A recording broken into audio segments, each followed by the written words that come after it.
In this tutorial, we will see how can we make the Ubuntu 22.04 virtual machine full screen, which is installed on Windows 11 host using VirtualBox.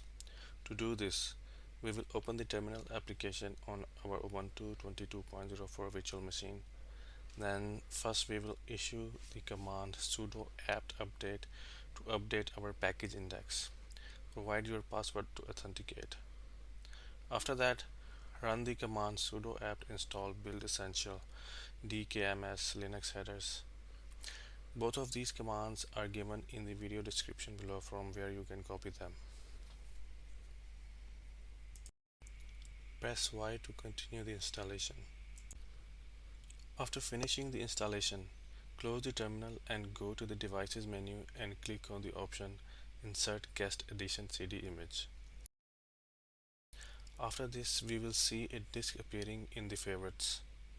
We will click on the disk and go into the guest edition script. We will install the guest editions by opening the terminal inside the guest edition folder. To install the guest edition, we will run the script autorun.sh and provide our system password. We will wait for the installation to finish and press enter at the end to complete the installation.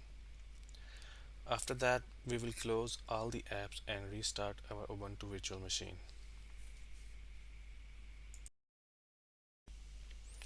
After restarting the virtual machine, simply maximize the virtual machine and we will have the full screen version of our Ubuntu 22.04 VM. And that's it. I hope you find this video helpful. Thanks for watching.